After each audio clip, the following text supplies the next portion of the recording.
Una maravilla. Bueno, gracias, Lean, por estar nuevamente desde el Foro Un de Derecho. placer, ya te dije. Nada más que agradecerte. A vos y a Ver, obviamente, siempre la coordinación. Bueno, arrancamos. Segunda clase del curso de Derecho Tributario. Ya sabemos que quieren más, pero vamos hoy con una clase súper interesante. Antenas bien atentas y aprender. Leandra, todo tuyo. Te escuchamos atentamente. Perfecto. Bueno, buenas tardes a todos.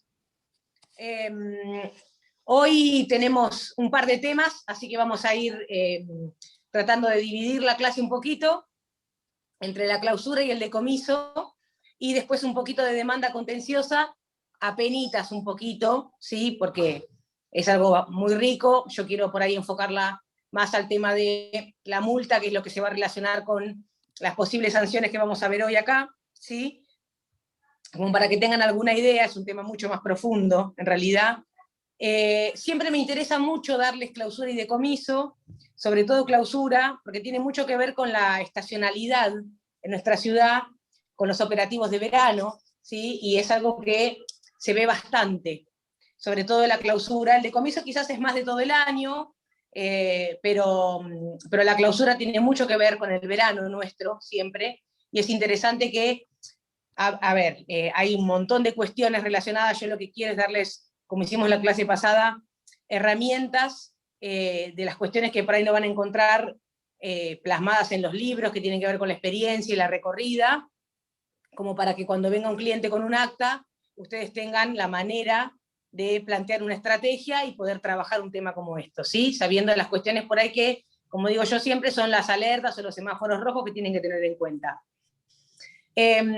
Tanto la clausura como el decomiso, obviamente las multas también están previstas tanto a nivel nacional como a nivel provincial. Vamos a ir dando un enfoque de provincia, pero siempre me echando un poquito con nación, porque me interesa, porque la FIP también tiene mucho operativo de verano. Entonces es interesante que tengan idea de un paralelismo de cómo se van manejando una y la otra, porque con el tiempo, cuando yo empecé a trabajar, sobre todo en materia de clausura, eran bien distintas, ¿sí? Y con el tiempo fue provincia emparejándose con nación en la legislación, tanto hablo del Código Fiscal y de la Ley 11.683, que es nuestra ley nacional de procedimiento tributario, ¿sí? Entonces, podemos darnos ese lujo de ir viéndolas paralelamente. Si bien hoy entendemos los que trabajamos estos temas, que provincia está mejor regulado porque mantiene la posibilidad de la multa y la clausura. Para empezar, y acá sí quiero dar un marco teórico, es muy importante que sepamos cuando hablamos de sanciones e infracciones en materia tributaria, ¿sí? Que hablamos qué naturaleza tienen. ¿Por qué? Porque acá somos todos abogados. Y sabemos que de la naturaleza que tengan este tipo de institutos va a tener mucho que ver con el cúmulo de principios, garantías, ¿sí? Que vamos a poder utilizar. Y en ese sentido, destacamos que, de acuerdo al criterio, un criterio muy antiguo de la Corte, que se fue armando, ¿sí? A través de la jurisprudencia sostenida de nuestro máximo tribunal, la naturaleza es penal, ¿sí? Tanto de las multas como de la clausura como del decomiso. La Corte empieza una construcción allá por el año 68, con un fallo para Fina del Plata, donde habla de empieza a construir esta naturaleza penal a través de una previsión legislativa que había en la Ley Nacional de Procedimiento, así como en el Código Fiscal, relacionada con la extinción de la pena por la muerte del infractor, ¿sí? Después hay otro fallo muy importante, Usandizaga, Perrone y Juliarena, ¿sí? Ya data del año 93, donde la Corte ajusta un poco más el criterio y nos dice que es derecho penal especial.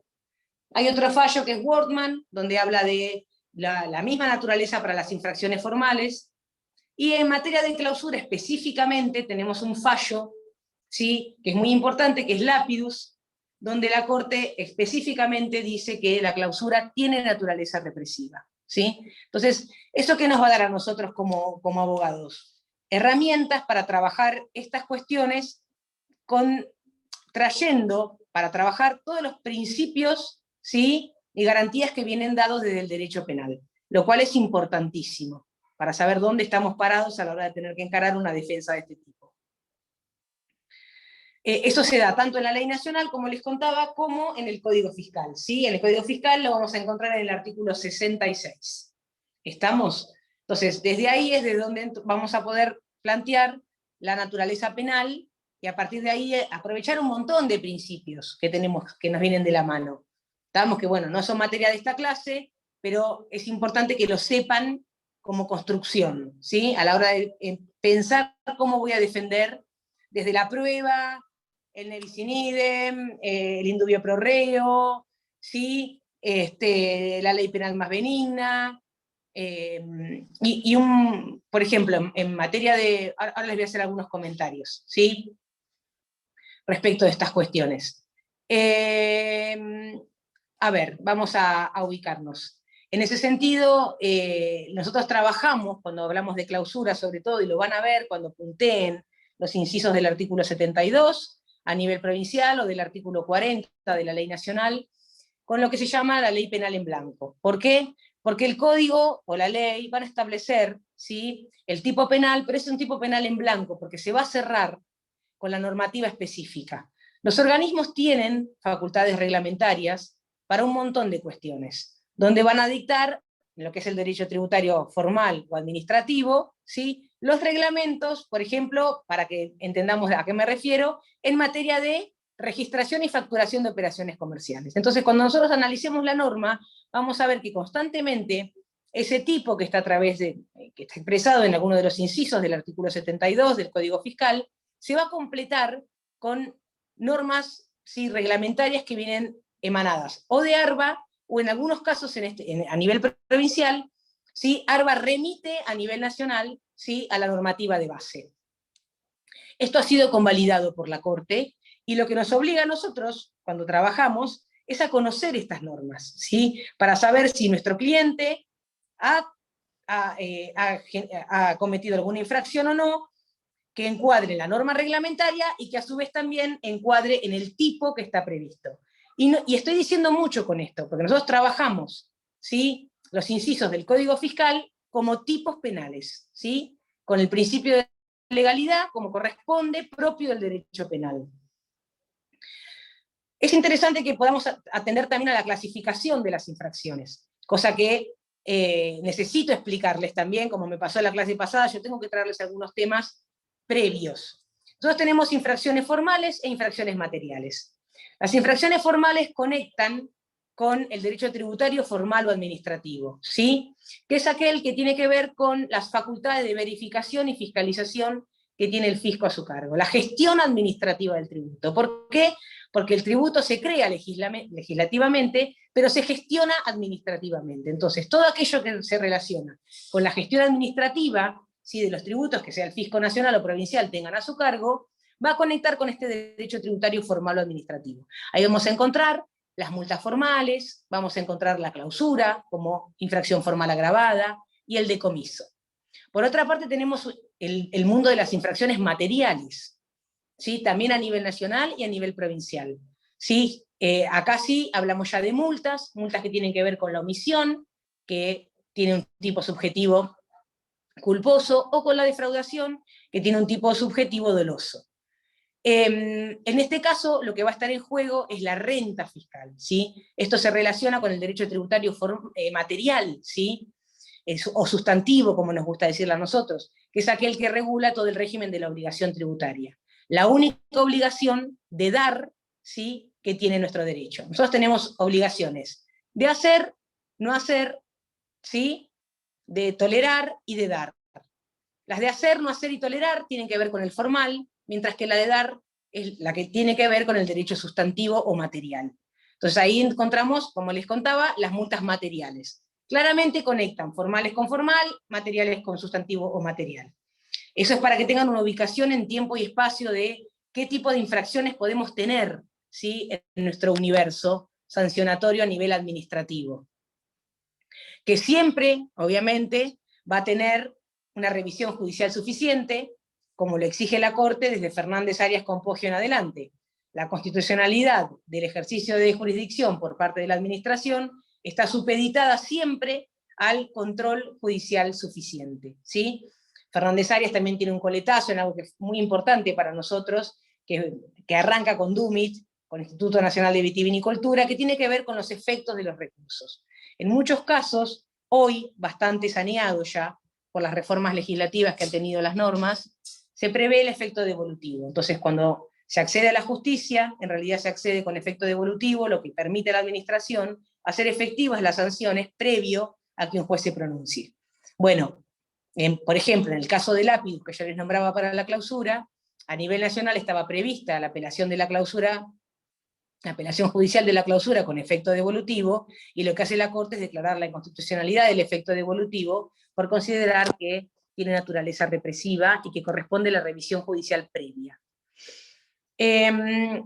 Otro de los temas muy interesantes que señala la Corte a lo largo de sus fallos y que tenemos que tener en cuenta es que estas infracciones requieren, ¿sí?, necesariamente de la configuración del elemento subjetivo. No alcanza con la mera objetividad, ¿sí?, plasmada en la acreditación fáctica que la administración pueda tener en su poder, sino que requiere necesariamente de la concurrencia del elemento subjetivo, sea culpa o sea dolo. ¿Estamos? En algunos casos, de acuerdo a cómo están previstas por la normativa, va a ser indistinto, ¿sí? Por ejemplo, en el tipo de omisión de presentación de declaración jurada. Al legislador ahí claramente no le interesa si es culpa o si es dolo, ¿sí? Solo que no se presenten las declaraciones juradas en término por quien está obligado a hacerlo. Es solo un ejemplo para que me entiendan, ¿sí? Entonces, en este circuito del que venimos hablando, la clausura es una infracción formal agravada. Está prevista en el artículo 72 del Código Fiscal, es una sanción conjunta la que está prevista, divisible, ¿sí?, porque se puede establecer una u otra, y compuesta por multa y o clausura. La multa, de acuerdo a la última reforma, que es a través que empieza a regir, perdón, para el año 2021, la ley es la ley, ya les digo, 15226, si no me equivoco exactamente, 15226, establece un tope de multa de 314.000 pesos y de 4 a 10 días de clausura del establecimiento comercial, industrial, agropecuario o de prestación de servicios. A nivel nacional, es muy importante que yo les diga que lo que para nosotros ha sido una involución a nivel legislativo, se sacó la multa y se dejó solo la clausura. ¿Sí? Esto fue una reforma grande que se hizo en el año 2016. Con lo cual hoy tenemos más garantías en el Código Fiscal que en la Ley Nacional de Procedimiento Administrativo, la 11683. Luego la ley empieza a lo largo de sus incisos a establecer todos los distintos tipos que van a dar lugar a la posibilidad de que se configuren, ¿sí?, la infracción que va a tener como sanción la clausura y la multa. Son muchos los incisos, a mí por ahí me interesa trabajar en algunos, que son los que más utilizamos, dos de los cuales son más que interesantes porque a su vez pueden dar lugar a lo que nosotros llamamos la clausura preventiva. La clausura preventiva es una medida cautelar, ¿sí?, que se puede decretar, está prevista en este caso en el Código Fiscal en el artículo 78, ahora les voy a explicar un poquito más, que se da en determinados supuestos donde en realidad lo que el fisco advierte es un nivel de marginalidad bastante importante o grave, ¿sí?, y considera, de acuerdo al texto de la norma, porque es la ley la que lo habilita, a aplicar esta medida preventiva para intentar la regularización de aquel contribuyente que está en infracción. El inciso 1 nos refiere a aquel que debe estar inscrito como contribuyente o responsable, tiene obligación de hacerlo y no se encuentra inscrito. Y acá es tan grave para el legislador que para este solo inciso aumenta, ¿sí?, el tope de la multa a 472.000 pesos. A ver, esto es anecdótico, los montos van variando. Quiero decir, lo importante es que tengamos en cuenta la gravedad, cuando el fisco detecta en un operativo, ¿sí?, que hay un contribuyente que ni siquiera está inscrito como contribuyente. Ya sea, esto sucede también a nivel nacional, en los impuestos que corresponden a nivel nacional, sea como monotributista, sea como inscripto en IVA, o a nivel provincial como inscripto en el impuesto sobre los ingresos brutos. El inciso 2 nos habla de quienes no posean ningún medio de facturación, ¿sí?, en las formas y condiciones que establece la autoridad de aplicación. Acá es donde empezamos a ver también el tipo en blanco del que yo les hablaba. ¿Por qué? Porque la normativa referida a todo el régimen de facturación y registración está prevista a nivel nacional en la Resolución General 1415, que les diría que es casi como el Código Civil, y con un nivel de complejidad enorme, ¿sí? Y es a la que adhiere ARBA, ¿sí?, respecto de cómo deben registrarse y facturarse las operaciones comerciales. Estos dos incisos juntos pueden dar lugar, de acuerdo al artículo 78, a la clausura preventiva. Si el fisco detecta, ¿sí?, en un comercio, a través de un operativo, que la persona no está inscripta o que no tiene medios para facturar, entonces puede aplicar una clausura preventiva como medida cautelar. Vuelvo acá, una vez más, por eso se los traje la clase pasada, sobre el fallo de Intercorp, ¿sí? Ese fallo tan importante de la Corte, donde estableció que no pueden decretarse medidas cautelares administrativamente. Esto a nivel nacional generó muchísimo, hace un tiempo, hace unos años atrás, la FIP utilizó muchísimo la clausura preventiva, sobre todo en cuestiones que tenían que ver con que el fisco considerara, es interesante porque son cosas muy, son difíciles de trabajar, pero se presentan muy a menudo. Cuando el fisco consideraba que no era la persona que tenía a su nombre el establecimiento comercial, se utilizó muchísimo, por ejemplo, para la gastronomía, no era la persona que era el verdadero titular, ¿sí?, de la explotación comercial. Digámosle prestanombre, para decirlo jurídicamente. Bien, cuando el fisco consideraba que en realidad esa persona que figuraba como titular de la explotación no era el verdadero dueño, sino un prestanombre, aplicaba clausuras preventivas y consideraba que, luego seguía con la clausura de fondo, porque consideraba que en realidad el verdadero dueño, no estaba inscripto como debió haber estado, ¿sí? Entonces, a partir de ahí fue la construcción que ellos generaron, que generó un montón de cuestiones, quizás algunos se acuerden de haberlas leído en los diarios. Estoy hablando del año 2014, 2015, fue ese verano en el que se vio muchísimo, de lugares muy importantes en la ciudad, lo que generó a nivel judicial todo un esquema de acción tratando de respetar el fallo Intercorp, ¿sí? Entonces, los jueces federales lo que hicieron fue cambiar el procedimiento para garantizar que este fallo se cumpliera, y lo que hacían era requerirle al fisco que primero se lo pidieran al juez, ¿sí?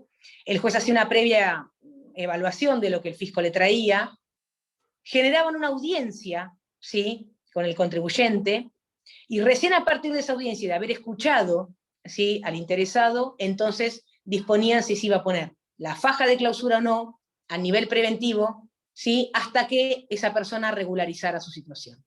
Lo mismo está previsto en el artículo 78 del Código Fiscal. Y también hay jurisprudencia a nivel correccional que declara la inconstitucionalidad de la clausura preventiva. Esto es muy importante porque es una herramienta que tenemos que saber que existe si un cliente llega con una faja puesta en el marco de una clausura de este tipo, ¿sí?, como medida cautelar.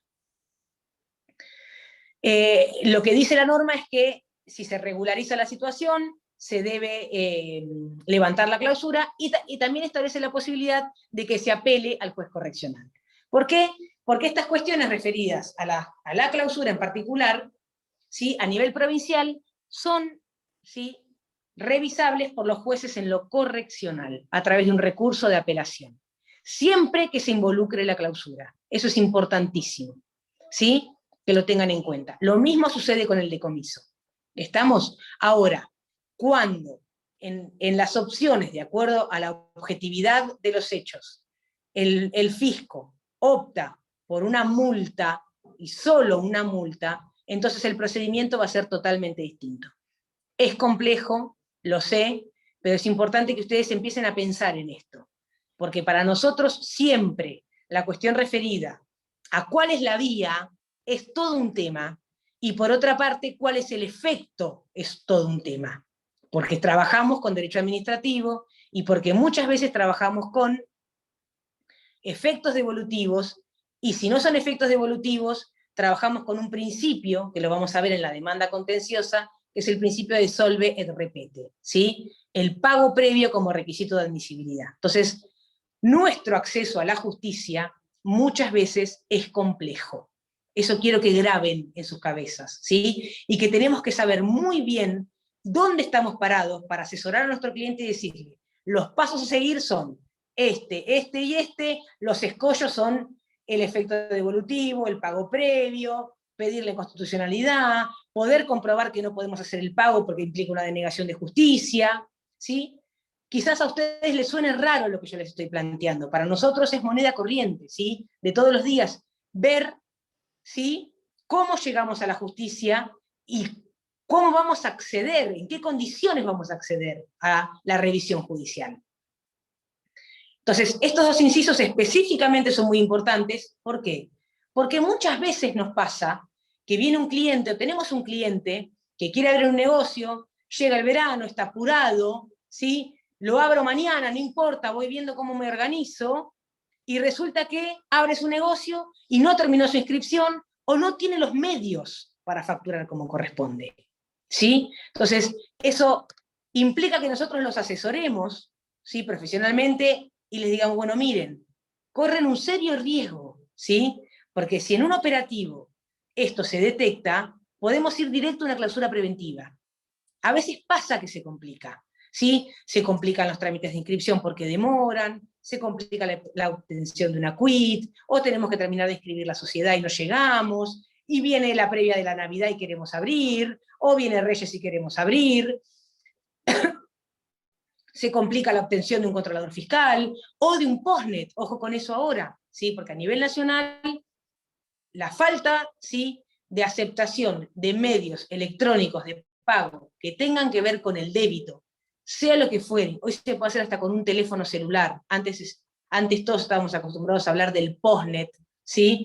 Hoy ya eso está totalmente superado, y hay un montón de posibilidades de pago electrónico, ¿sí? También da lugar a la clausura. Entonces tenemos que ser muy cuidadosos a la hora de asesorar a nuestros clientes cuando a veces sucede, como les digo, porque pasa mucho, el cliente tiene la necesidad de abrir, no le dan los tiempos y decide abrir igual, ¿sí? A su vez también está previsto el caballito de batalla, inciso 3, ese es el inciso, quienes no emitan los comprobantes en las formas y condiciones que establece la FIP, o sea, yo tengo los medios para facturar, pero no emito comprobantes en las formas y condiciones que prevé o establece la autoridad de aplicación. Volvemos acá a la remisión al régimen general previsto a nivel nacional por la FIP-DGI, ¿sí? La resolución 1415, junto con algunas otras y con un montón de modificaciones. Acá de alguna manera falla la manera en la que emitimos los comprobantes. O no utilizamos el controlador fiscal habiendo debido hacerlo, o nuestros comprobantes tienen algún defecto. Nos puede pasar que el controlador fiscal, en el tránsito de hacer su exteriorización a la FIP, cometamos algún error, no esté dado de alta, no esté convalidado, ¿sí? Cuestiones que pueden pasar. Entonces, si el fisco lo detecta, podemos tener un problema que encuadre en el inciso 3, que tiene su par, ¿sí?, a nivel nacional. Después, por otro lado, el inciso 4 también tiene que ver con los medios de facturación. ¿Y por qué? Habla de las modalidades alternativas o excepcionales o de contingencia. ¿Por qué? Porque la normativa de base establece la necesidad de tener medios de facturación alternativos o de excepción para cuando, por ejemplo, el controlador fiscal no funciona. Se me rompió, se me acabó el papel y no tenía más, se me cortó la luz, y no pude utilizar el mecanismo electrónico. Entonces, en ese caso yo tengo la obligación de tener para el mismo punto de venta la posibilidad de la facturación manual. ¿Sí? Exacto, talonarios de resguardo, facturación manual. ¿Estamos? Bueno, y después ya la norma entra en una serie de cuestiones ya más complejas, tiene que ver con el conservar los comprobantes de las ventas, el llevar las registraciones como corresponde y como se exige, en tener los comprobantes de las compras de las mercaderías, ¿sí? en la exhibición de determinadas cuestiones, como el último anticipo de ingresos brutos o certificado de domicilio, como la exhibición de las declaraciones juradas de ingresos brutos. Ay, me perdí. Artículo 3, no sé de qué, me están escribiendo ahí abajo y yo estoy concentrada hablando, perdón. Y sí me interesa mucho resaltarles el inciso 12, porque el inciso 12 se relaciona con el Código de Operaciones de Transporte. ¿Sí? Pero en este caso, lo que quiero que tengan claro del inciso 12 es que para que se aplique la clausura, la detección por parte de quienes están fiscalizando tiene que haber sido hecha una vez finalizada la operación. Si esto sucede en el marco de que la mercadería está siendo transportada, entonces vamos al decomiso. Ahora, si se detecta con posterioridad, una vez finalizado el transporte, vamos por el 7212, ¿sí? Esa es la gran diferencia que vamos a encontrar para ver si se va a aplicar una u otra figura. Quiero que lo tengan en cuenta porque a veces parece hasta confuso, ¿sí? Clausura preventiva es el artículo 78 del Código Fiscal, ¿sí? Tienen que tener un código nuevo porque aparte ha merecido una reforma interesante para el año 2021. Bien. Todas estas cuestiones a las que nosotros nos referimos acá se detectan en el marco de operativos de fiscalización, ¿sí? Que se realizan. Por eso les hablo de los operativos de verano, que son muy interesantes para nosotros y que generan mucho trabajo. O bien también en el marco de verificaciones y fiscalizaciones como inspecciones, para decirlo de una manera que ustedes por ahí entiendan mejor, que se llevan a cabo y en el marco de estas inspecciones, que generalmente y habitualmente tienen que ver con cuestiones de derecho tributario sustantivo, se detectan ciertas cuestiones, por ejemplo, de derecho tributario formal.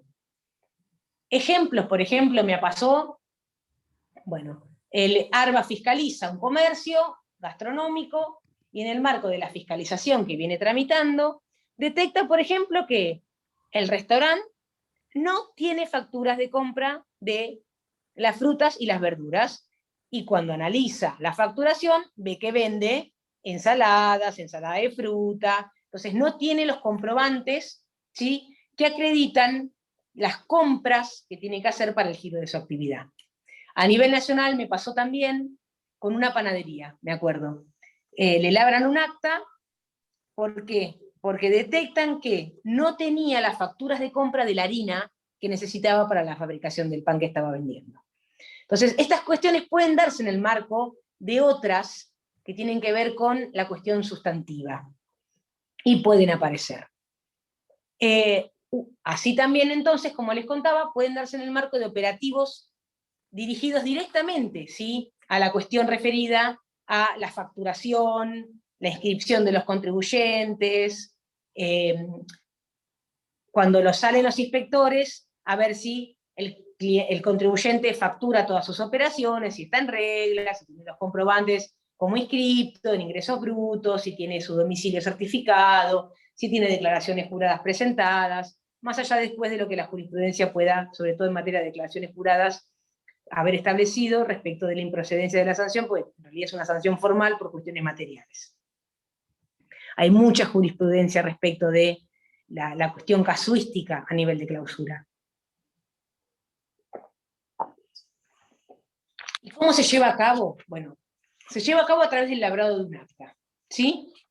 En este acta, lo que tienen que hacer los inspectores es dejar debida constancia, ¿sí?, de los hechos, ¿sí?, y el encuadre legal.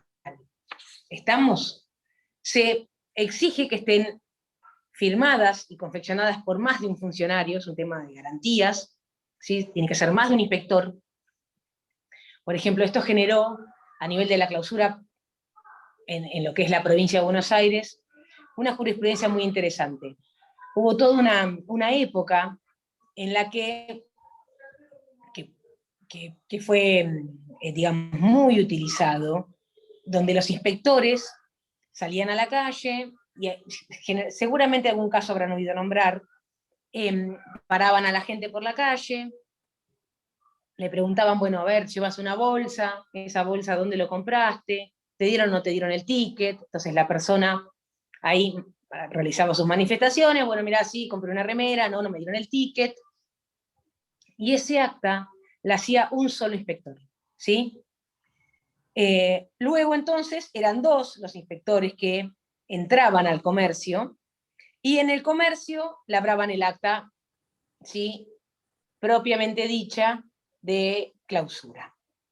Esto se discutió muchísimo y tuvo muy buena recepción por parte de la jurisprudencia, porque en realidad lo que nosotros planteamos es que la prueba se recoge al momento en el que se le toma declaración a esta persona, que aparte siquiera decían las actas que estuviera declarando bajo juramento decir verdad, todas cuestiones que uno después va utilizando para la defensa, ¿para qué? Para socavar, ¿sí?, la entidad probatoria de ese acta. Y después, cuando entraban al comercio, lo hacían de a 2, pero ya ahí no iban a colectar la prueba, sino que ahí iban a hacer un acta de infracción. La justicia nos dio la razón, validó estas actas, ¿sí?, y consideró que no correspondía porque el procedimiento no estaba bien tramitado, porque no cumplía con los requerimientos legales. Les traigo estos ejemplos para que ustedes entiendan lo que tienen que mirar, ¿sí?, cuando les llega un acta o 2 actas, o la documentación de respaldo de un operativo como estos. ¿Estamos? Lo primero que tenemos que mirar son todas las formalidades de ese acta, ¿sí? Ese acta tiene que tener las circunstancias de tiempo, modo y lugar. La fecha, la hora, dónde se hizo, quiénes intervienen, quién los atiende, en qué carácter, cuál es la razón social, el domicilio en el que se hace. Después se deja constancia, se abre el acta en un cuerpo donde los inspectores de manera manuscrita dejan constancia de los hechos, ¿sí? Después hacen el encuadre, tanto reglamentario como después también en qué inciso del artículo 72 o del artículo 40 va a estar encuadrada la conducta que me están imputando, ¿sí?, como configurativa de una infracción. Va a haber la posibilidad de que se deje constancia de cuál es la prueba que los inspectores tienen, ¿sí?, respecto de sus manifestaciones. Se va a invitar a quien los atiende a que haga una manifestación al respecto, y luego el acta se va a cerrar, ¿sí?, con la hora y con la suscripción. Se invita al contribuyente a firmar. No es requisito esencial que el acta se firme por parte de quien los atiende. Sí es necesario que si la persona se niega a firmar, entonces dejen constancia los inspectores en el acta de que la persona así lo manifestó y que se niega a firmar, y firmen entonces los 2 inspectores. ¿Qué recomendamos nosotros siempre? Bueno, la manifestación que se vuelca en el acta, muchas veces lo que sucede es que ahí se dan explicaciones, y eso a nosotros nos complica muchas veces, porque al dar explicaciones, de alguna manera, se reconoce la infracción, ¿sí? Bueno, había mucha gente en el local, no llegué a tiempo, no llegué a emitir el ticket, se me trabó el papel y entre que lo acomodaba la persona se fue, y en el marco de esta explicación, en realidad de alguna manera se está reconociendo la infracción, ¿sí? Generalmente cuando a uno le preguntan qué recomienda profesionalmente, decimos, mira, no es necesario hacer ningún tipo de manifestación, porque en realidad esa no es la instancia en la que vos estás llamado a defenderte, con lo cual no hay necesidad de hacerlo. Más allá de que sí es importante que yo les diga que por lo menos a nivel nacional esto fue trabajado, hay fallos de Cámara Federal, donde lo que nos dicen es que las manifestaciones que se hagan en el marco del labrado del acta no son relevantes, ¿sí?, como reconocimiento de la infracción, como confesión de la infracción, porque esa no es la oportunidad de la defensa. Ahora, distinto funciona con el descargo. Y acá es muy importante que yo les diga esto, porque muchas veces nos pasa que a nosotros nos llegan las cosas, como abogados, cuando ya se tramitó el procedimiento administrativo, y ya se hizo el descargo que está previsto. Ahora vamos a ver cuál es el procedimiento recursivo, ¿sí? Entonces, lo interesante de esto es que tenemos que saber que aquellos reconocimientos que se hicieron en la instancia de descargo, que es la instancia donde el encartado o quien es el sujeto pasivo, ¿no?, en este procedimiento sumarial, dio su versión de los hechos, aquellas manifestaciones que se hayan hecho, de ahí ya no volvemos, ¿sí? Esos son reconocimientos que son relevantes, porque sí están hechos en el marco de una defensa. Más allá de que nosotros hemos hecho planteos respecto de el asesoramiento jurídico, el patrocinio letrado, estas son sanciones de naturaleza penal, y muchas veces el contribuyente directamente concurre a la audiencia solito, o quizás asesorado por el contador, ¿sí? Entonces no tiene patrocinio letrado. Con lo cual, lo que nosotros podemos plantear ahí es que en realidad no terminaba de entender, ¿sí?, exactamente, con todos los derechos y garantías y principios que están en juego, qué era lo que estaba asumiendo a la hora de defenderse. Este planteo nosotros lo hicimos a nivel nacional, en Cámara Federal.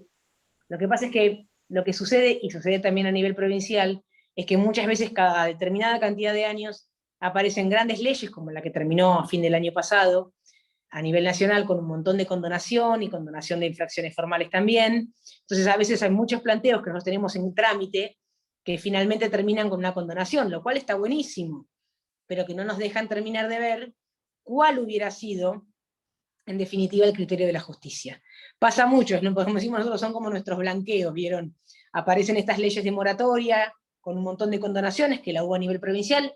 Hoy hay un proyecto también que se está enviando a la legislatura de la provincia, que también con otro plan muy importante para pymes, que también trae una condonación muy importante de sanciones. Entonces a veces pasa que, como les contaba, un montón de estas cuestiones, lo cual es súper beneficioso para nuestro cliente, quedan sin terminar de resolverse. Bien, entonces, el acta es importantísima. Lo primero que vamos a hacer cuando llega un cliente al estudio es analizar puntillosamente el acta, que estén todos los requisitos que tengan que estar, que no se haya omitido absolutamente nada. Nos ha tocado ganar temas, ¿por qué? Porque se olvidaron del encuadre legal, porque no pusieron, por ejemplo, el domicilio como corresponde, porque hay alguna falla, no está bien la fecha, lo que fuera que sea, el acta es formal, ¿sí? Entonces, lo primero que hacemos es analizarla, y una vez que vemos que el acta cumple con todos los requisitos y recaudos legales, entonces empezamos a plantear con nuestro cliente cuál va a ser la estrategia para la defensa, ¿sí?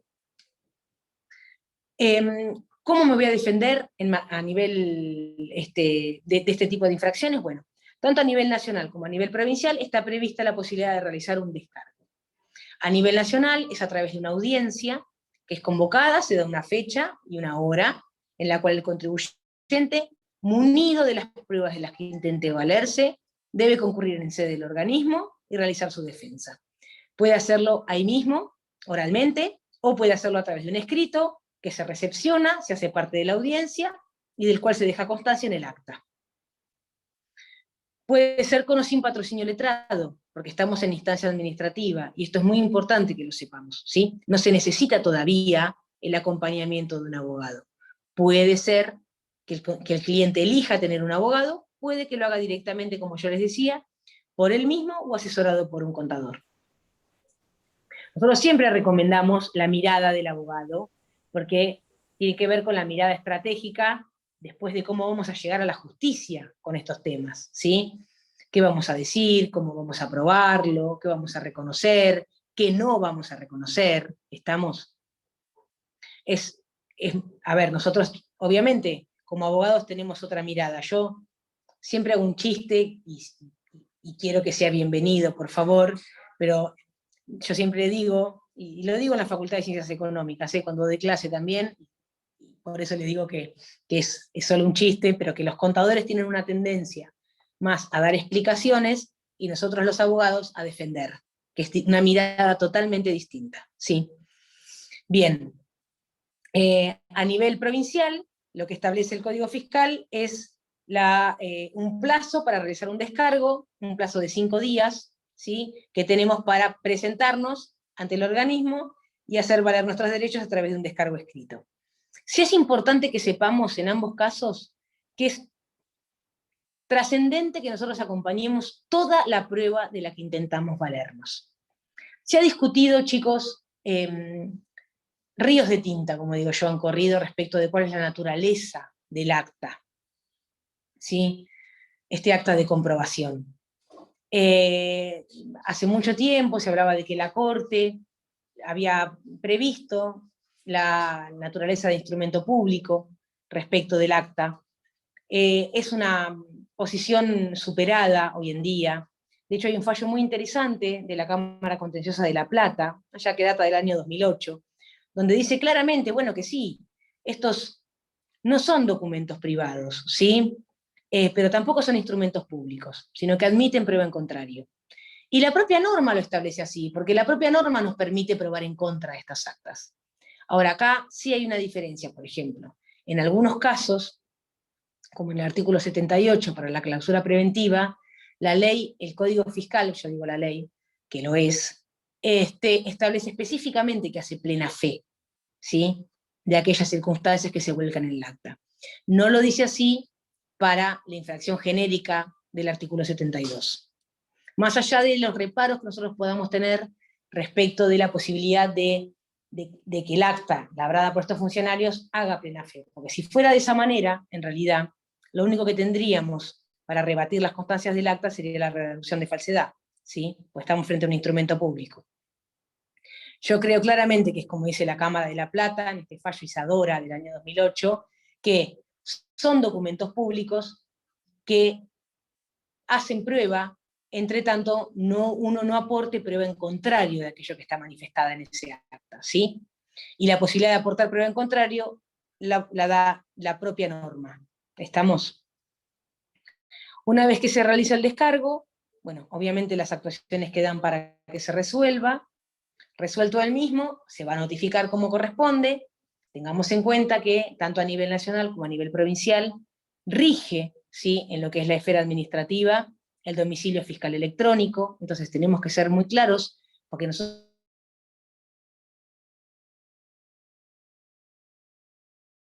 como abogados tenemos que dar esas notificaciones. Entonces tenemos que hablar muy bien con nuestro cliente y con el contador de nuestro cliente en su caso, dependerá cómo se manejen, para explicarles que son ellos quienes tienen que estar atentos en el domicilio fiscal electrónico, o en su caso, antes era exactamente igual, porque era el domicilio fiscal, ¿sí?, para hacernos llegar aquella notificación que reciben en tiempo y forma para que nosotros podamos trabajar, ¿sí?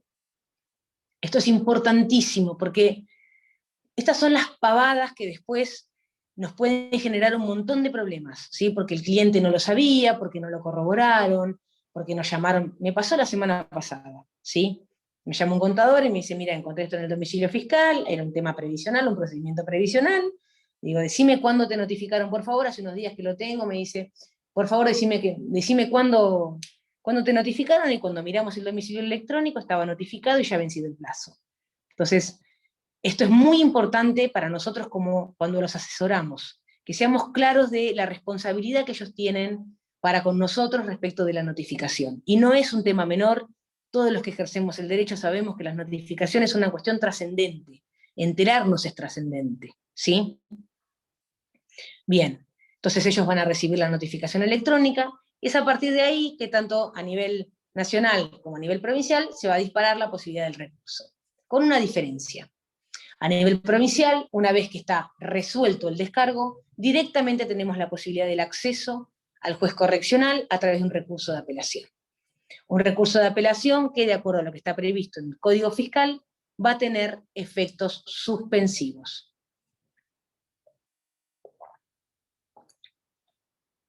El plazo para interponerlo también es de 5 días, y la particularidad que tiene, tanto a nivel nacional como a nivel provincial, es que se presenta fundado, obviamente con patrocinio letrado, porque va a ir a la justicia, en sede administrativa. Y es la autoridad de aplicación la que arma un paquete, ¿sí?, con el expediente administrativo, con el sumario, el recurso. A nivel provincial lo contestan, a nivel nacional directamente hacen una nota de elevación y nada más, y lo remiten al juez correccional a nivel provincial y al juez federal penal a nivel nacional. Pero aquí que hay una diferencia. A nivel nacional tenemos un recurso más, ¿sí? Tenemos la posibilidad de el descargo, una vez que se resuelve, lo que nosotros llamamos comúnmente reconsideración, que la ley llama apelación administrativa, dentro de los 5 días, fundado, presentamos este recurso, y recién ahí, una vez que este recurso se resuelve, este recurso es obligatorio, recién ahí tenemos la posibilidad de la apelación judicial. Está todo previsto en el artículo 77 de la ley 11.683, que desde hace un tiempo esta parte tiene previsto el efecto suspensivo, pero hace muy poco tiempo. Hasta ese entonces, y también sucedía lo mismo a nivel provincial, hasta hace unos años, estaba previsto el efecto devolutivo, lo que nos generaba a nosotros la necesidad de hacer un planteo de constitucionalidad en el marco de nuestro recurso, ¿sí?, para que ese efecto pasara a ser un efecto suspensivo. Más allá de que los fiscos, muy cuidadosamente, porque siempre ha sido de esa manera, se abstenían de hacer efectiva la sanción hasta tanto se pronunciara el juez competente, ¿sí? Esto, en realidad, se hizo efectivo hace muchos años a nivel nacional, ¿sí? Cuando recién se pautó el efecto devolutivo, duró muy poco tiempo, generó el fallo Lapidus, ¿sí? Y a partir de ahí, como digo yo siempre, la administración es muy respetuosa de las garantías y de los fallos de la Corte. Entonces, lo que hizo fue autoinhibirse, teniendo la posibilidad de aplicar la sanción hasta tanto el juez se pronunciara. Porque a veces uno no llegaba en tiempo. Listo. Yo el miércoles de la tarde lo... Sigo. Entonces, esto es muy interesante porque muchas veces, y lo establece las propias normas, la última decisión administrativa, la que agota la vía, establece los días de clausura. ¿Qué día se va a ejecutar? ¿Qué implica el efecto devolutivo en una clausura? Implica que, entre tanto, yo discutiera, ¿sí?, las bondades, ¿sí?, del criterio fiscal respecto de la procedencia de la sanción de clausura, a mí me ponían la faja, ¿sí? Entonces discutía con una faja puesta. ¿Estamos? ¿Por qué les cuento esto? Porque hoy tenemos previsto el efecto suspensivo, pero puede que mañana esto cambie y nos vuelvan al efecto devolutivo. Entonces tenemos que saber qué herramientas tenemos para cuestionarlo. Y porque puede que a ustedes les toque litigar en otras cuestiones, otros ámbitos del derecho administrativo, donde ustedes adviertan que el recurso que nos abre la revisión judicial tiene previsto el efecto devolutivo. Entonces tienen que saber dónde hacer pie y qué es lo que tienen que cuestionar, ¿sí? El reparo claramente es constitucional, ¿sí?, y tiene que ver con el requisito de revisión judicial suficiente, ¿sí? Los recursos siempre son fundados, y es ahí donde yo le voy a explicar al juez por qué considero que no corresponde la sanción, cuál es la prueba, cuál es el recurso previo a la apelación judicial en nación. El recurso previo a la apelación judicial en nación es la apelación administrativa, la que nosotros llamamos comúnmente reconsideración. Está prevista en el artículo 77 de la ley 11.683, que prevé los dos recursos, el recurso administrativo y el recurso de apelación judicial. Hasta la última reforma era el 77 para la apelación administrativa y el 78 para la apelación judicial. Hoy se unificaron en una sola norma, ¿sí? Ahí vi una pregunta, por eso me dispersé contestándola, ¿sí? Bien, a nivel nacional directamente se hace, como les contaba, una nota de remisión. De hecho, la Oficina de Jurídicas, en ese sentido, es tan garantista que, aun cuando quizás advirtiera que el recurso siquiera está interpuesto en plazo o en término, o tiene algún defecto, lo eleva igual, ¿sí? Lo eleva para que sea el juez federal, que es quien tiene la última palabra, el que diga que está bien o está mal, que está en término o no está en término. ¿Por qué? Porque a nivel nacional, previo a que el juez trabaje sobre el recurso, se hace un dictamen del Ministerio Público Fiscal, donde lo que se hace es habilitar instancia. A nivel nacional siempre se habilita instancia, en todos los casos en los que yo accedo a la justicia, sea demanda contenciosa, sea apelación de clausura, ¿sí? Entonces, en ese sentido, la administración trabaja de una manera muy transparente, ¿sí? Porque también es cierto, el funcionario de otra manera también asume responsabilidades que en definitiva, en última instancia, le competen al juez, que es quien tiene que entender del recurso. Más allá de que la norma prevea que se presente en sede administrativa, por un tema práctico. ¿Por qué?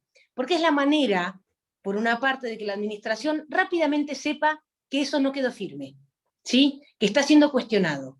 Y por otra parte, de que directamente eleve al juez las actuaciones completas. Pues si no, yo le llevo un recurso a un juez, el juez a partir de ahí tiene que generar vía oficio el pedido al fisco o ARBA, a FIP o ARBA, para que remitan el expediente, tienen que remitir el expediente, mandarlo en el caso de nación, habilitar la instancia. Entonces, ¿cómo se ahorra todo esto y se hace más sencillo? Lo presento en sede administrativa, la administración toma nota del recurso, arma el paquetito y lo eleva a la justicia. ¿Sí? Bien. Después de esto, entonces, lo que vamos a tener es una sentencia, ya sea de un juez correccional, o ya sea de un juez federal, y las vías recursivas propias de los ordenamientos rituales. Código Procesal Penal de la Provincia de Buenos Aires, Código Procesal Penal a nivel federal, ¿sí? A nivel AFIP. Entonces ahí vamos a transitar las vías recursivas, y en ese caso, bueno, veremos ahí, bueno, dependerá del tipo de sentencia que dicte el juez, bueno, cuál va a ser nuestros motivos de agravio, ¿no? Obviamente. ¿Qué implica la clausura? Que esto es importantísimo que lo sepan. La clausura implica el cese total de la actividad, salvo, ¿sí?, aquello que tenga que ver con la conservación o custodia de los bienes. ¿Sí?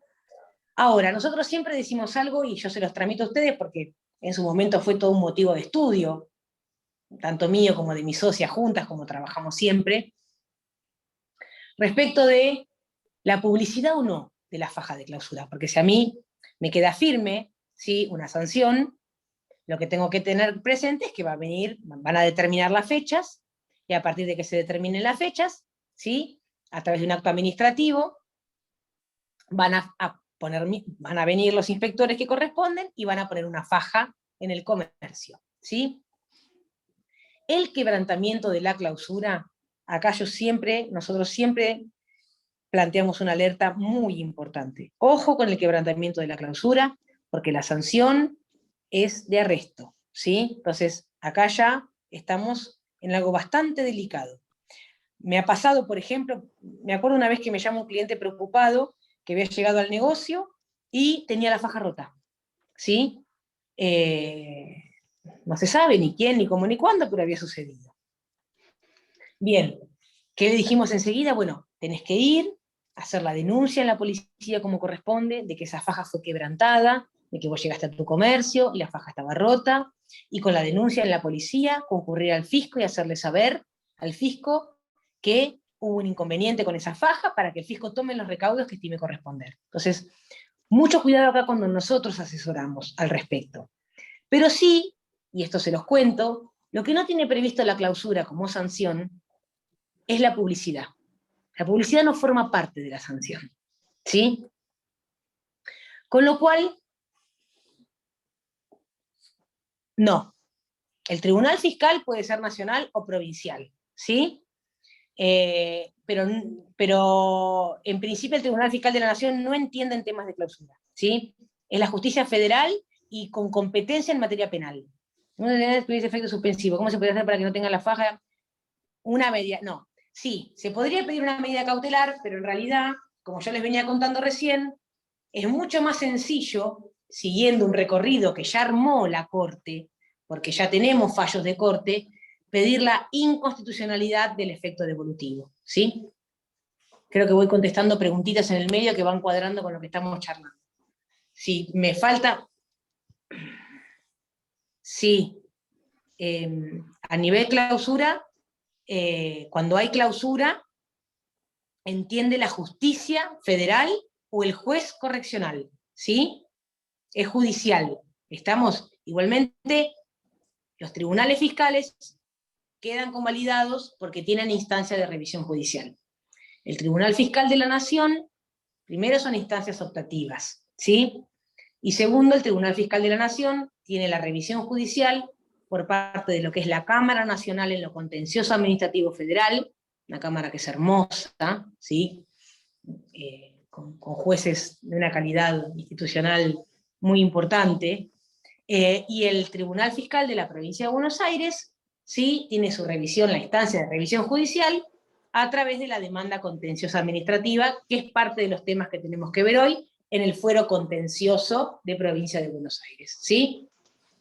De hecho, las sentencias del Tribunal Fiscal de la Provincia de Buenos Aires tienen, ya me adelanto, prevista en la revisión judicial como tribunal la Cámara Contenciosa Administrativa, ¿sí? Cuando yo cuestiono una sentencia del Tribunal Fiscal de la Provincia de Buenos Aires, ¿sí? Accedo directamente a Cámara, ¿sí? En instancia originaria y juicio pleno. ¿Estamos?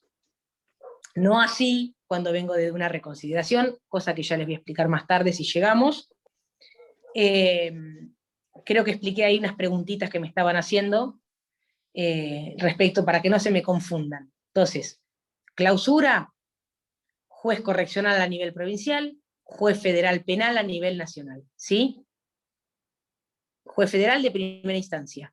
Viamonte y Bolívar, como digo yo, a lo del doctor Inchausti, que es el único juez federal penal que tenemos después de que el doctor Castellanos se fuera, bueno, por cuestiones personales se asumiera a cargo en otro lugar. Solo quedó el doctor Inchausti en los dos juzgados, ¿sí? Todavía no se cubrió el juzgado que era del doctor Castellanos.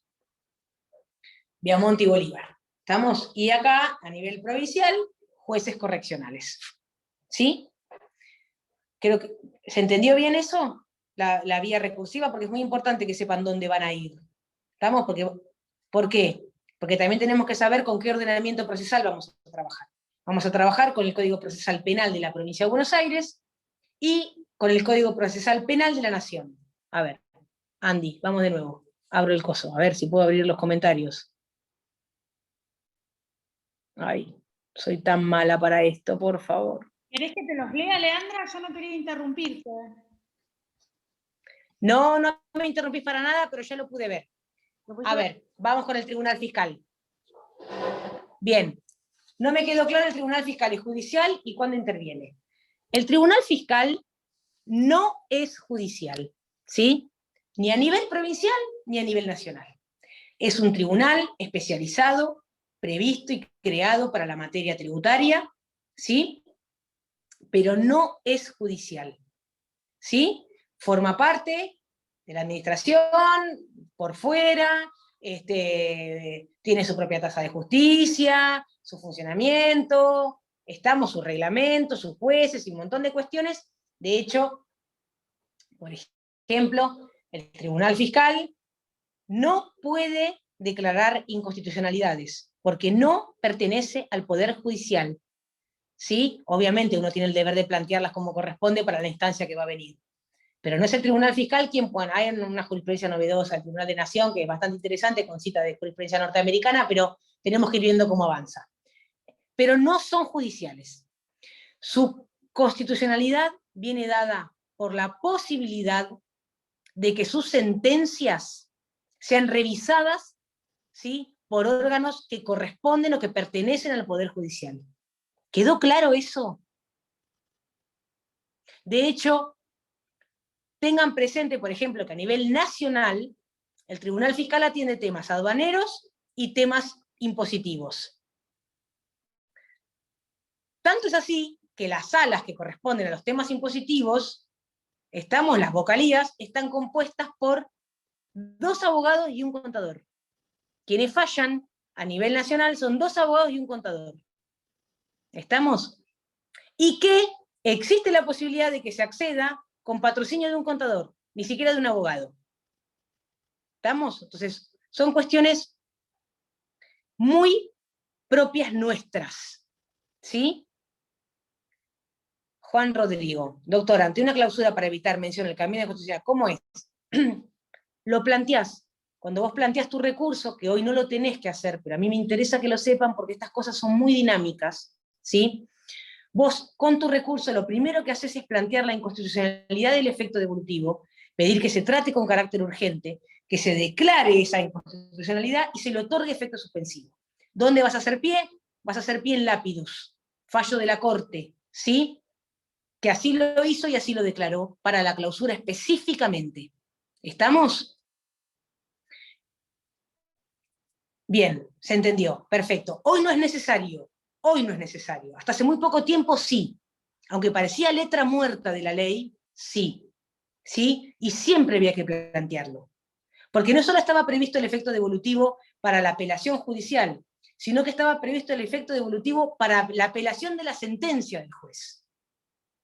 Siempre me acuerdo, y se los traigo como ejemplo, ahí voy con lo de la publicidad. Siempre me acuerdo, y se los traigo como ejemplo, hace muchos años, la 11683 mantenía los efectos devolutivos, tanto de la apelación judicial como de la apelación de la sentencia de primera instancia. Había todo un camino procesal que había que hacer, mantener el recurso, etcétera, etcétera, y plantear la inconstitucionalidad. Parecía letra muerta de la ley, porque los jueces directamente elevaban el expediente y la FIP no ejecutaba la sanción. Pero, un buen día, ¿sí?, cambia un juez a nivel federal y concede el recurso de apelación de su sentencia con efecto devolutivo. Como siempre digo yo, esas cosas nos pasan, y si les gusta el derecho tributario les van a pasar, para que ustedes hagan el cuadro de citación de esta concesión de recursos con efecto devolutivo a Cámara. Era un 22 de diciembre y era una juguetería. Siempre nos pasa lo mismo. Me acuerdo perfecto porque yo leo la cédula, otra de las cosas que siempre uno dice, lean todo, puntos, comas, cuando le llega una notificación, ¿no? Aunque sea la 20.000 que le llega, que ya saben lo que supuestamente va a decir, presten atención a cada notificación, denle los 5 minutos que se merece. Y le decía, conceder con efecto devolutivo. Yo había planteado la inconstitucionalidad, porque nunca la dejé de plantear, porque la ley siempre dijo lo mismo. Había mucha gente que ya ni siquiera la planteaba o no mantenía el recurso a nivel federal, ¿sí? Porque no importaba, porque ya no cuadraba, porque nadie te lo pedía.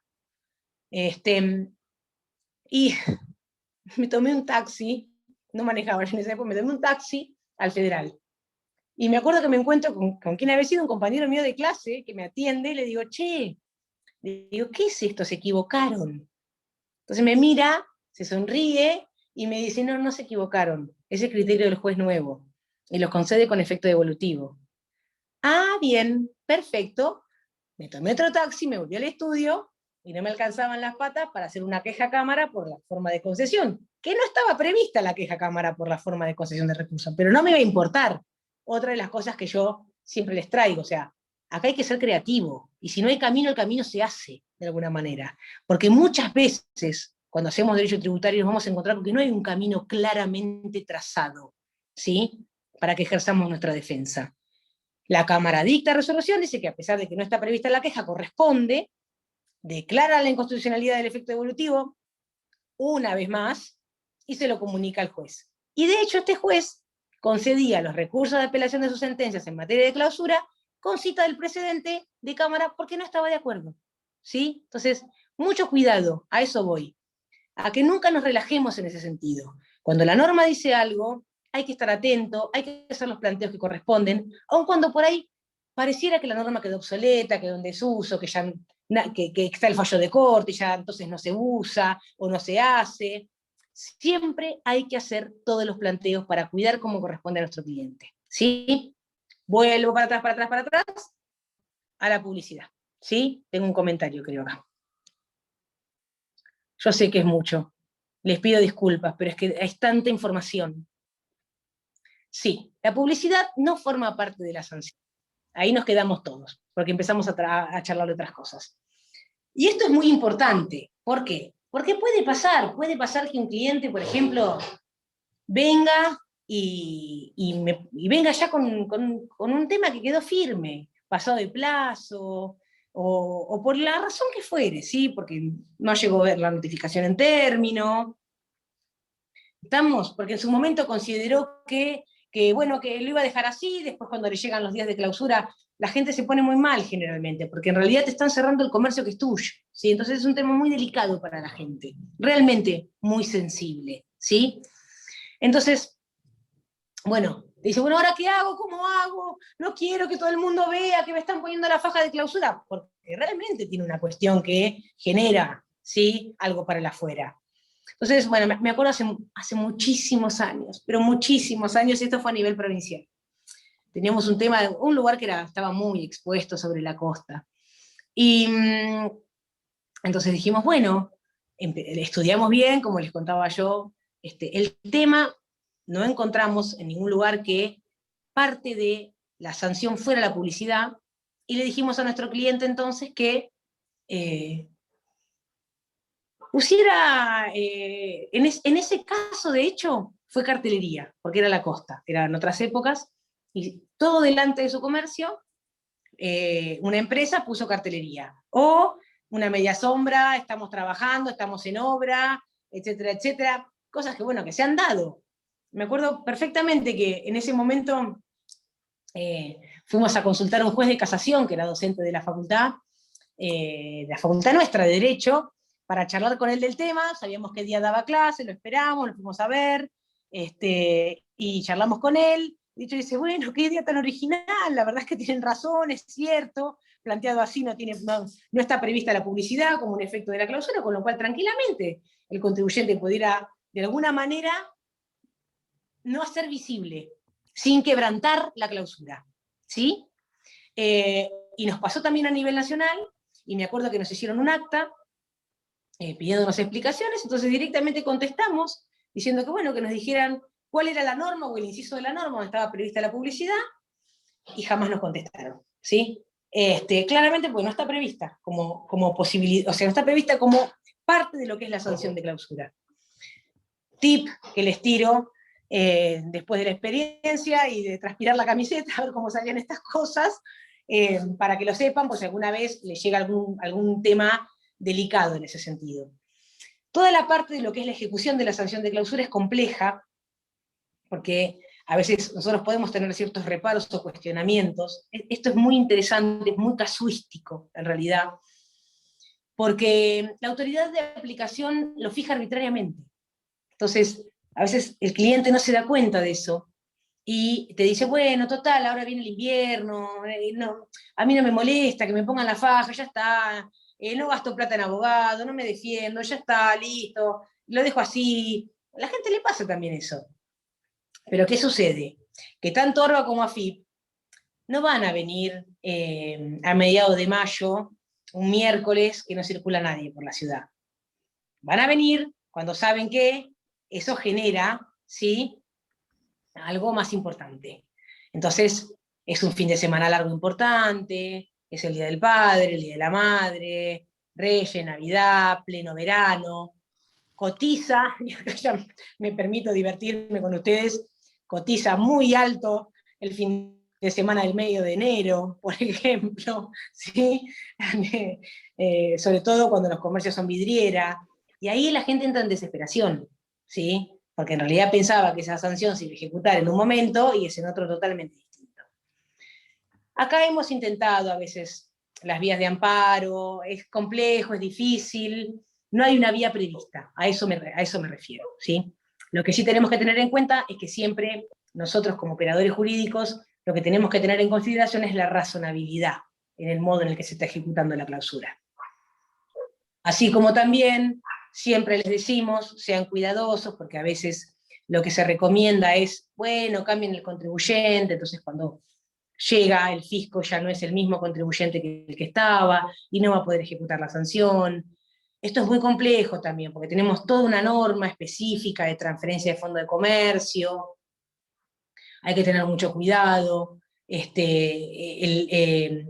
fisco ha evolucionado mucho en ese sentido, y la jurisprudencia también es muy cautelosa, ¿sí? Entonces, cuidado con, a veces, yo siempre lo digo, las recomendaciones livianas en ese sentido, ¿sí? Y analizar el caso concreto y ver si tenemos posibilidades o no tenemos posibilidades reales de hacer un planteo.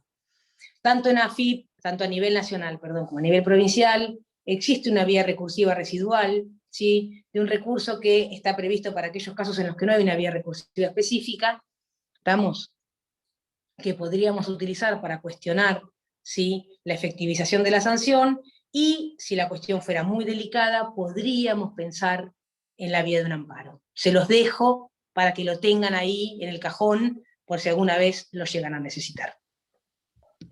Es importante que sepan también que tanto la clausura como el decomiso tienen previsto todo un régimen de reducción de sanciones para el caso en el que se reconozca. ¿Estamos? Entonces, el mismo artículo 72, cuando va terminando, prevé la posibilidad, con distintas escalas, ¿sí?, de que el contribuyente reconozca, pague multas, como les digo yo, en diferentes porcentajes, y el expediente directamente se archive. A nivel de decomiso pasa exactamente lo mismo. ¿Estamos? Pero tenemos que tener presente siempre, nosotros sobre todo como abogados, que el reconocimiento de una infracción siempre nos va a dejar en el lugar de, en este caso, por ejemplo, de la clausura, porque en el decomiso hay un caso en el que no, de tener un antecedente. Y tener un antecedente, después lo que va a traer es que si yo vuelvo a tener otro tema de la misma naturaleza, va a agravar la aplicación de las sanciones, ¿sí? Entonces, es mi deber decirles que seamos cuidadosos con esto, que no es que se utiliza así nomás, sino que hay que analizarlo, hay que evaluarlo, hay que ver qué chances tenemos con el caso que nos traen.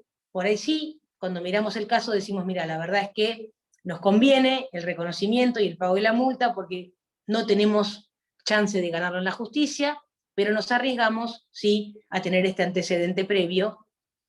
Por ejemplo, a nivel nacional, cuando uno asiduamente trabaja estos temas y va a ver los sumarios, lo primero que el fisco hace es una plantilla de antecedentes, y ve qué antecedentes tenés, y a partir de ahí, cuál va a ser la graduación de las sanciones para el caso de que llegue el momento de aplicarlas. ¿Estamos? Otro tema que es muy importante a nivel nacional, y quiero que lo tengan claro, porque a nivel provincial tenemos descargo y recurso judicial, a nivel nacional tenemos descargo, recurso y recurso judicial. Una vez que la FIP resuelve el descargo, aplica sanciones, ¿sí? Y el plazo para interponer los recursos a nivel de derecho administrativo nacional es perentorio. ¿Estamos? Entonces, si yo dejo firme ese acto administrativo que resuelve el descargo y aplica sanciones, el fisco está en condiciones de ejecutarlas. Seamos muy cuidadosos con eso.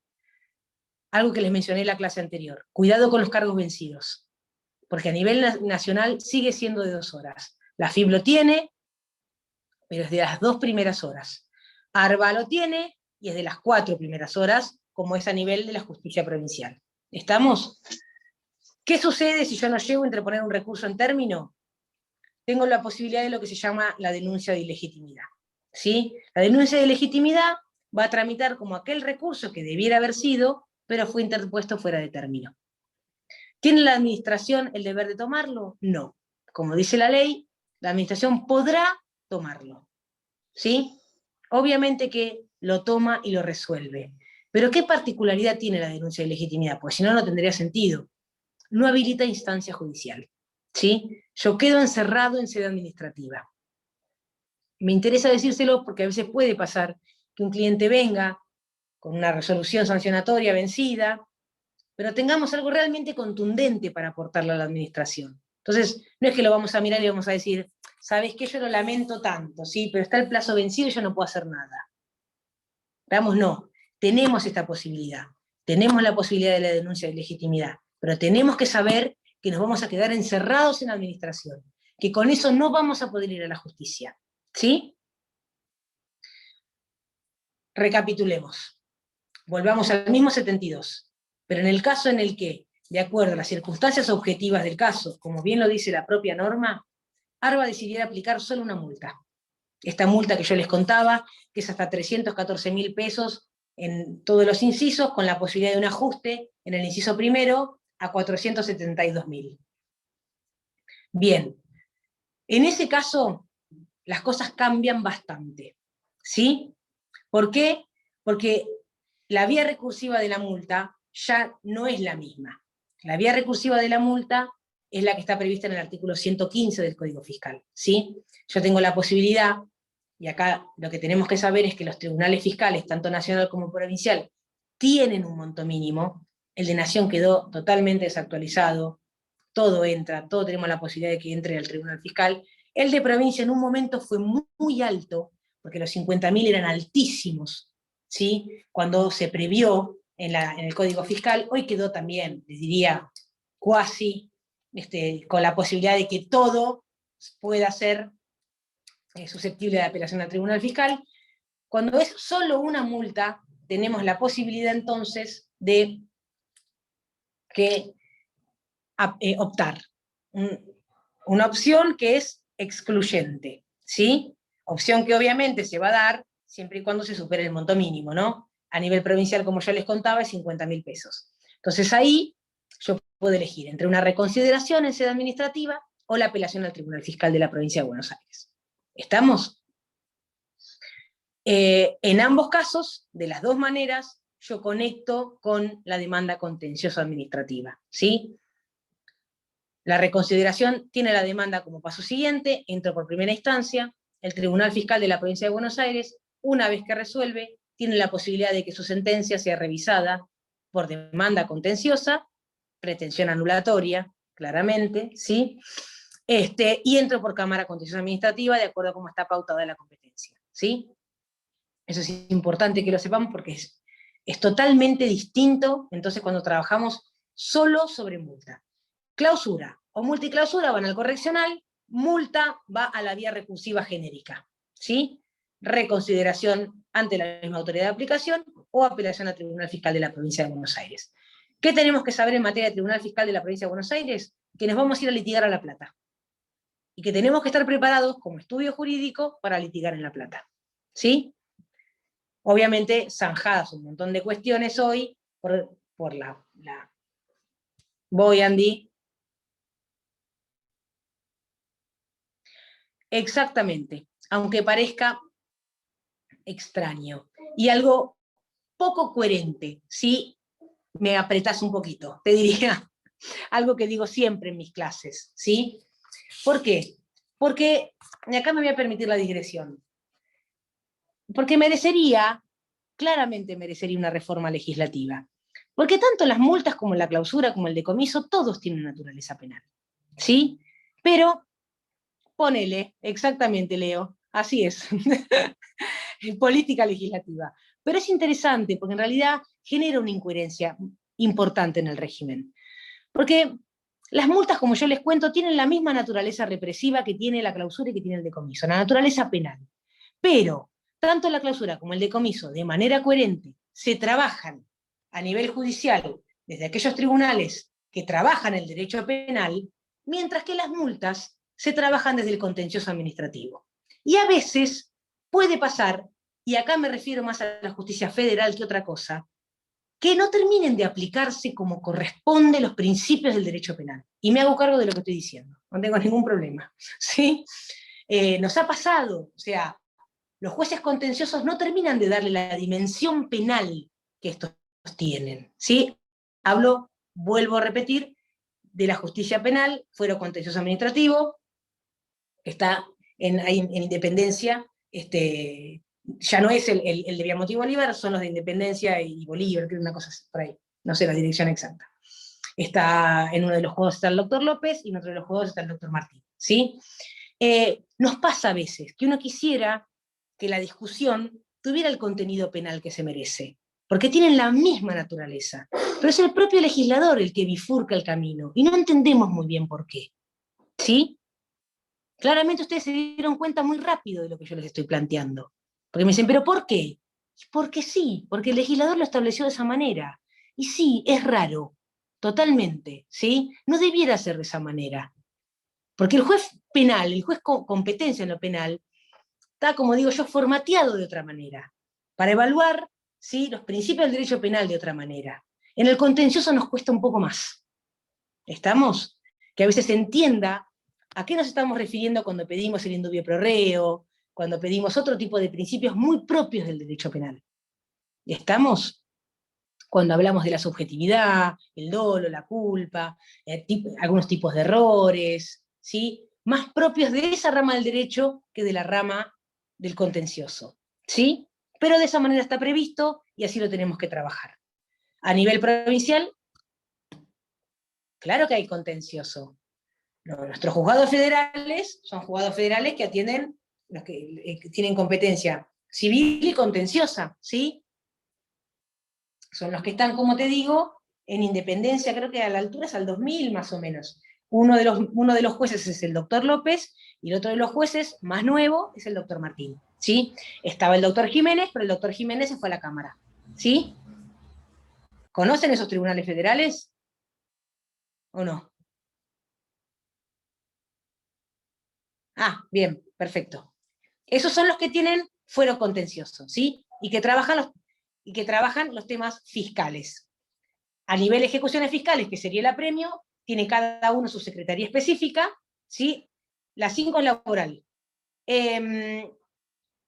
Y después tenemos el 4 ad hoc y el 4.3, que tiene cosas más viejas, el 4 ad hoc, que tiene la competencia, y tenemos el 2.1, ¿sí? No, claro, no son exclusivos contenciosos, trabajan todos los temas, también lo contencioso. Entonces ahí es donde vamos a ir con las multas a nivel federal, ¿sí? A nivel provincial, vamos a ir, si planteamos la reconsideración al contencioso primera, si planteamos apelación al Tribunal Fiscal, la sentencia es contencioso Cámara, ¿sí? Bien, eso es importantísimo. Pasa, es recontra complejo, sí, ya lo sé, por eso es mucha información. Me quedan 15 minutos y no arranqué ni con el decomiso. Pero a mí me interesa como que vayan entendiendo cómo funciona y les quede la información para cuando lo tengan que pensar, porque realmente nuestras vías es todo un tema, ¿sí? Para nosotros. Entenderlo. Uno muchas veces, no, para nada, para eso estoy, ¿sí? Pregúntenme todo lo que necesiten, porque a veces uno ve que hay abogados que no son del derecho tributario y que pasa que por ahí llevan temas a donde no corresponde, porque realmente es toda una maraña normativa a veces difícil de desentrañar, ¿sí? Que lleva tiempo. Yo estoy tratando de dárselos lo más digerido que se pueda, para que ustedes lo entiendan de una manera lineal, ¿sí? Pero tengo que... Sí. ¿Te puedo interrumpir un segundito para que no se asusten? Mientras vos Sí. hablabas y con todos los problemas que tuvimos hoy en el Zoom, con Osvaldo y Leo nos tomamos el atrevimiento de reservarte los próximos 4 lunes de mayo. Así que organizate tranquila y el día que vos puedas de mayo ya tenés reservado para una clase. 1, 2, 3. Bueno, claro, porque no voy a llegar a terminar todo, es muy tarde. Despreocupate. Y para mí clausura es muy importante porque es algo que en Mar del Plata sucede mucho, ¿sí? Y como digo yo, yo quiero que ustedes puedan trabajarlo. Mi alegría más grande, siempre me ha pasado con alumnos míos de la facultad, es que me digan, ay, Leandra, me llegó un acta y la defendí, pude hacerlo solo, y me animé, y tenía toda la información que tenía que tener, y ni siquiera pude darle los temas de fondo de cómo encarar cada inciso. Esa es la realidad, ¿sí? ¿Qué jurisprudencia tenemos para cómo cuestionamos una falta de emisión? ¿Cómo cuestionamos una no inscripción? ¿Cómo cuestionamos un régimen de facturación? ¿Qué prueba tiene el acta y cuál no? Entonces, y esto da mucho trabajo, realmente da mucho trabajo, ¿sí? Entonces, nada, si a ustedes les interesa, yo chocha de seguir contándoles todo lo que pueda contarles, porque tenemos toda una parte procesal enorme, como vieron ustedes, que es importantísima para nosotros, y toda una parte de fondo enorme, que es cómo lo defendemos, en realidad, ¿sí?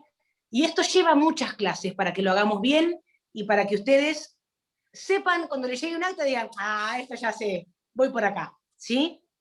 Entonces, por eso es importante para mí. Ay, gracias, Andy, porque uno trata de dar toda la información que puede de la mejor manera posible, y sobre todo, clara, para que ustedes la entiendan, porque esa es la única idea. Entonces, entendimos cómo se bifurca, es importantísima la competencia, claro que sí, porque nos podemos equivocar y hacer líos si no, ¿sí? Plazos y competencia, como digo yo, y acá mis colegas, todos somos colegas, lo vamos a entender fácil, nosotros asumimos una obligación de medios, pero en esa obligación de medios asumimos un montón de obligaciones de resultados también, ¿sí? Saber los plazos, que no se nos venzan, saber dónde nos tenemos que presentar, hacerlo correctamente. Todo eso tiene que ver con nuestra responsabilidad profesional, ¿sí? Entonces ahí es donde tenemos que estar muy seguros de lo que estamos haciendo, ¿sí? Bien, sigo un poquito más. ¿Seguimos hasta las 9, les parece? ¿10 minutitos más? ¿Me aguantan? Sí, dale, Bien. 10, 15, lo que quieras. Perfecto. Igualmente ahí Vero ya Bien. está Osvaldo también. Vamos a hacer una segunda vuelta. Después le vamos a comentar. Bien. Me quiero ir un minuto al tema del decomiso, ¿sí? Clausura lo dejamos bastante trabajado. Siempre tenemos que analizar entonces, analizar el acta, verla como corresponde, ver si es multa clausura, clausura solo multa, y analizar ahí entonces qué posibilidades vamos a tener a nivel recursivo. Y las próximas clases lo que yo quiero es trabajar sobre el fondo, ¿sí? Decomiso. Bien. El decomiso tiene que ver con algo muy particular de la provincia de Buenos Aires. Está previsto en la ley nacional también, ojo, pero a mí acá sí me voy a concentrar en provincia de Buenos Aires. ¿Sí? Artículo 82. Y les voy a pedir a todos, por favor, que cuando trabajen esto, entren directamente, porque la verdad es que está muy bien hecho. Yo siempre digo, el Infolec a nivel nacional es una maravilla, ¿sí? Y la página de ARBA, para todo lo que es normativa provincial, es otra maravilla, ¿sí? A tener un código fiscal actualizado, por favor. Porque, por ejemplo, la reforma que hubo para 2021 es muy importante, ¿sí? Para que ustedes me entiendan, los 2 primeros incisos de lo que hable de la clausura son nuevitos, son de 2021. Están viendo derecho que todavía ha hecho un mito, ¿sí? Está tibio. ¿Estamos? Entonces es muy importante para nosotros, los operadores del derecho tributario, siempre cotejar que estemos viendo la última norma. Nuestra dinámica es muy especial, ¿sí? Entonces, lo primero que hacemos es estar seguros de que estamos con derecho vigente, trabajando, ¿sí? Bien, y les voy a dar la introducción al decomiso. El decomiso a nivel provincial también genera mucho trabajo y muchas veces todo el año, porque ARBA ha establecido ciertos puestos que se quedan permanentes a nivel de control de transporte. Tiene una íntima vinculación con el transporte de mercaderías, y lo que ha buscado el organismo a nivel provincial es tener un control en tiempo real de la circulación de mercaderías, ¿sí? Y eso tiene mucho que ver con el bien jurídico tutelado en la clausura, ¿sí? El bien jurídico tutelado en la clausura no solo son las facultades de verificación y fiscalización a cargo de los fiscos, como es el genérico de todas las formales, sino que la propia Corte, ¿sí?, ajustó ese bien jurídico y nos dijo que es la debida circulación de bienes. O sea, ¿qué se busca siempre con el tema de la clausura?